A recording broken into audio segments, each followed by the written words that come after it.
Sejam muito bem-vindos. Evangelho do Amor. E é importante que a gente entenda algo. Quando o livro do Apocalipse fala a respeito de Jesus, direcionando o livro e a mensagem, o apóstolo João diz da parte de Jesus Cristo, Apocalipse 1:5, da parte de Jesus Cristo, a fiel testemunha, o primogênito dos mortos, o soberano dos reis da terra. E aí ele diz assim: aquele que nos ama e pelo seu sangue nos libertou dos nossos pecados. Quando a Bíblia diz que o sangue libertou, é mais do que só perdoar a culpa de algo que nós já fizemos. Ele vem para quebrar a força e o controle do pecado nas nossas vidas. Ele vem para produzir santificação crescente, contínua na minha e na sua vida. Quem está entendendo? Ao mesmo tempo, em 1 de Pedro, no capítulo 1 e no verso 2, a palavra de Deus também afirma que eu e você fomos eleitos segundo a presciência de Deus Pai, em santificação do Espírito para a obediência. Por que tem santificação inicial? Para a obediência e aspersão do sangue de Jesus. Interessante que ele não joga aspersão só antes da santificação, mas ele joga aspersão também depois, para a obediência, para a santificação que continua. E eu e você precisamos entender que o sangue nos purificou e segue nos purificando de todo o pecado. Mas a última ênfase de Hebreus é a aliança. A Bíblia nos mostra, e nós vimos isso no texto inicial, redenção, purificação, mas como vimos a partir do verso 15 de Hebreus 9, há uma ênfase na aliança que Cristo veio firmar conosco. Interessante que já no verso 15 ele diz que Cristo é o mediador da nova aliança. Depois ele diz no verso 18 que nem a primeira aliança, a de Moisés, foi estabelecida sem sangue. Ele fala de como Moisés asperge o livro da lei, o povo, o tabernáculo com sangue. E nós precisamos entender o peso que o sangue tem no que eu quero classificar aqui de aliança. A palavra aliança ou pacto, que é o seu significado, fala de um compromisso profundo, intenso, sagrado. Aliás, em Mateus 26, nos versos 27 e 28, celebrando a Páscoa, que era o modelo de recordação do que Deus fez na antiga aliança, Cristo institui o rito cerimonial da nova aliança. E ele diz em Mateus 26, versos 27 e 28, a seguir Jesus pegou um cálice e, tendo dado graça, o deu aos seus discípulos, dizendo: bebam todos dele, porque isso é o meu sangue, o sangue da aliança, derramado em favor de muitos para a remissão de pecados.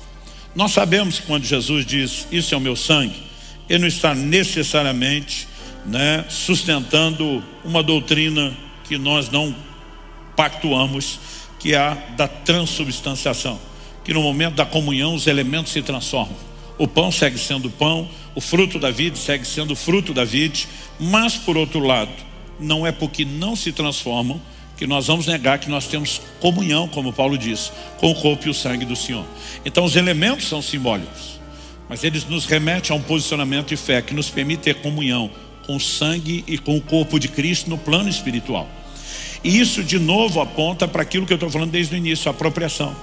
É por isso que no Evangelho de João, Jesus fala sobre comer a sua carne e beber o seu sangue. Se você olhar para João 6, ele não está falando de comer carne e beber sangue de forma literal, mas Jesus está falando sobre um compromisso.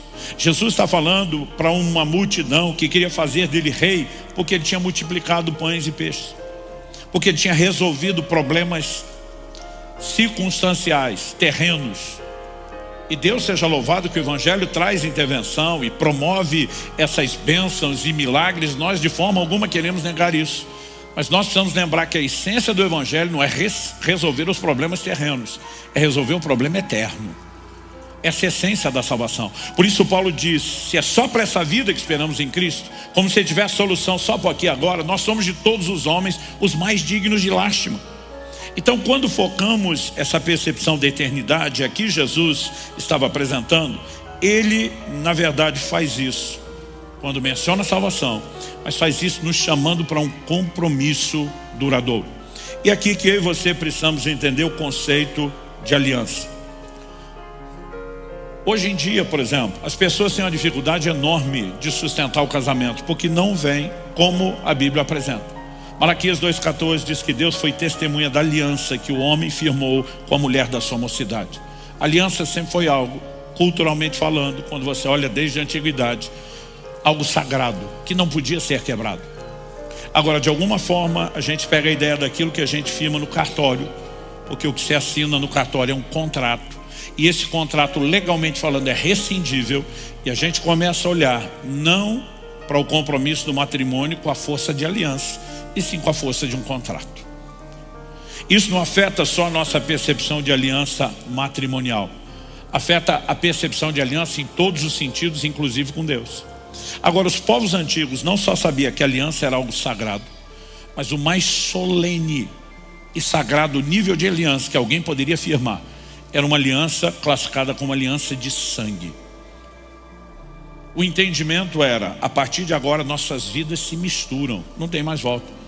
Aliás, não é isso que Deus fala do casamento? Que marido e mulher se unirão, deixarão pai e mãe, os mais fortes níveis de relacionamento que alguém pode ter, se unirão a ponto de se tornar uma só carne, fusão, mistura de vida. Esse era o conceito de aliança. Aliás, é isso que é aplicado com Deus. Paulo escreve aos Coríntios e diz no capítulo 6, aquele que se une ao Senhor se torna um só espírito com ele, mistura de vida. Esse conceito era largamente praticado.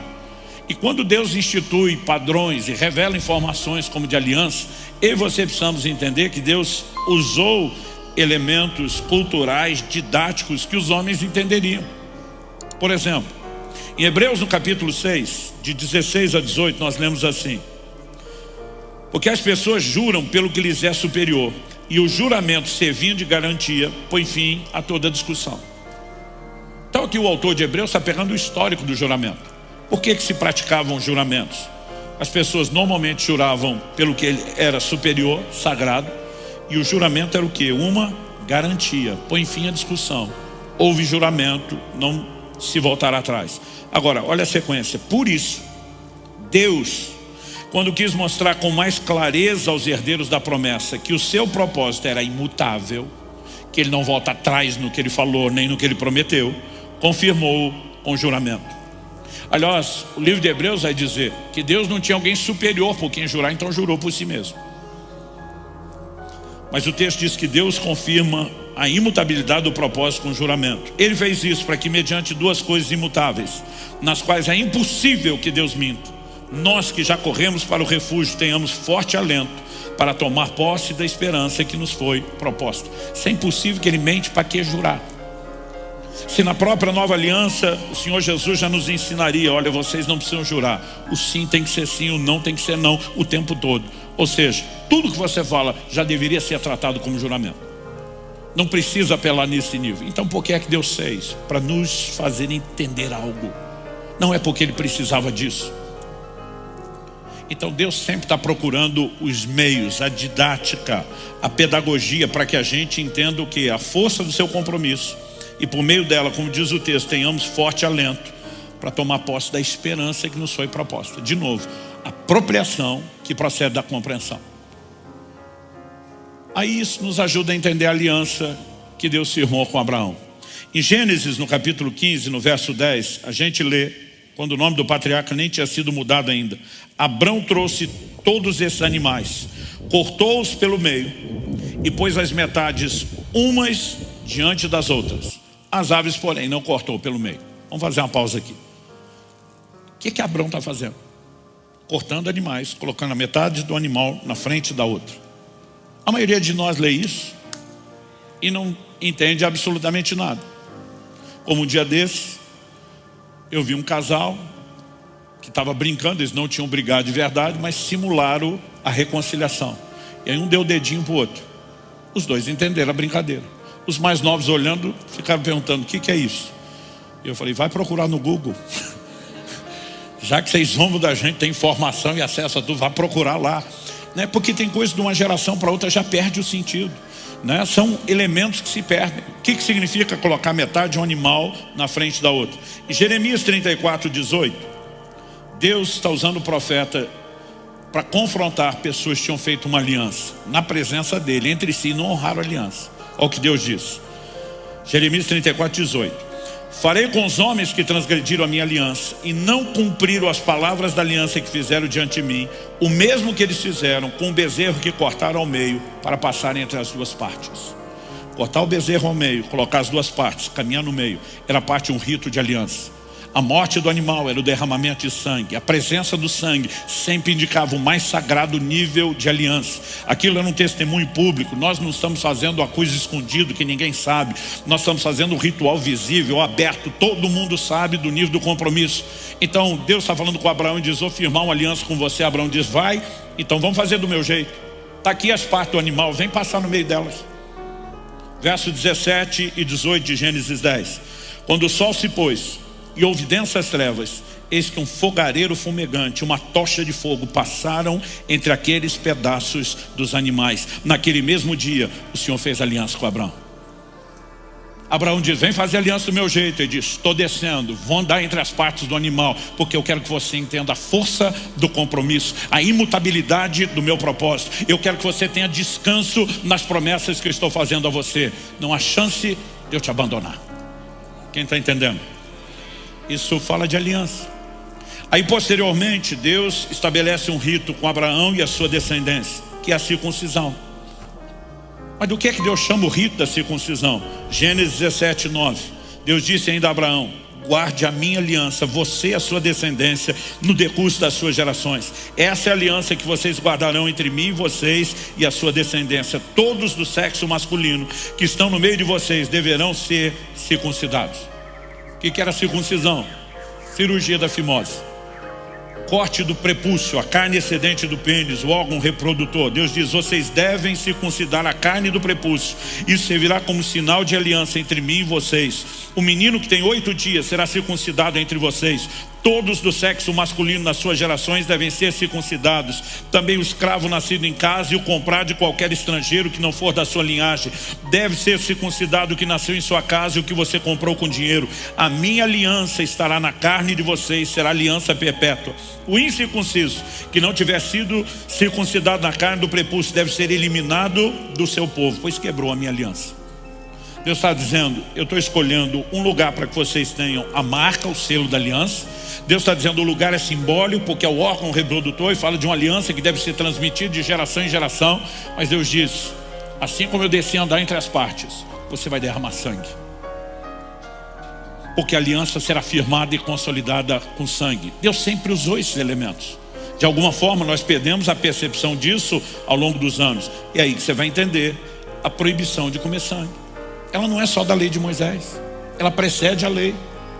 Em Gênesis 9:4, logo depois do dilúvio, Deus diz: carne, porém, com sua vida, isso é, com seu sangue, vocês não devem comer. Depois você lê Levítico 17, 10 a 14, e Deus é enfático, dizendo que ninguém poderia comer o sangue. Mas quando chega a nova aliança, a proibição continua, mesmo para a igreja dos gentios que não estão debaixo dos ritos cerimoniais da lei. Atos capítulo 15, 28 e 29, Concílio de Jerusalém. Eles dizem: pois pareceu bem ao Espírito Santo e a nós não impor a vocês maior encargo além dessas coisas essenciais. O que é essencial? O básico do básico. Número 1, que vocês se abstenham das coisas sacrificadas a ídolos, bem como do sangue, da carne de animais sufocados e da imoralidade sexual. Se evitar essas coisas, farão bem. Toda a discussão começa porque os judeus queriam circuncidar os gentios. Paulo e Barnabé batem o pé. Paulo vai explicar que no Novo Testamento a circuncisão não é mais na carne, é no coração. O selo da fé é a prática do batismo. E eles vão defender: não existe mais uma prática literal. E aquilo que Deus chamou de estatuto perpétuo, aliança perpétua, é cumprido agora pelo seu símbolo. Então começa aquela briga: o que passou, o que não passou. Eles se reúnem e dizem: vamos começar do essencial. 4 coisas: guarde-se da idolatria, guarde-se da imoralidade, e nenhum de nós vai questionar a gravidade desses pecados. E Deus diz: do sangue e da carne sufocada. O que é a carne sufocada? É um desdobramento de se guardar do sangue. Eles não podiam comer o sangue diretamente, mas toda a carne de animal, para ser consumida, o sangue tinha que ser derramado. Que é a carne sufocada. Em vários lugares do Brasil nós temos um prato intitulado galinha ao molho pardo. Nem todo é feito da mesma forma. Mas qual a ideia? Se quebra o pescoço da galinha, não derrama o sangue e se cozinha ela com o sangue, carne sufocada. Então, o cristão que entende o significado da Bíblia não come chouriço, não come sarapatel, não come galinha ou molho pardo. Nós não consumimos sangue. Não é um rito cerimonial. O tempo todo Deus está dizendo: entendam o quão sério é o sangue, nele está a vida. Deus está dizendo: se vocês perderem a percepção da importância dele, vocês vão perder a percepção da força de uma aliança firmada em sangue. Não banalize isso. Quem está entendendo? Se inscreva para receber mensagens da palavra de Deus para seu coração. Compartilhe essa mensagem para mais vidas serem alcançadas. Que você tenha um dia repleto de paz e de bênçãos vindas da parte de Deus.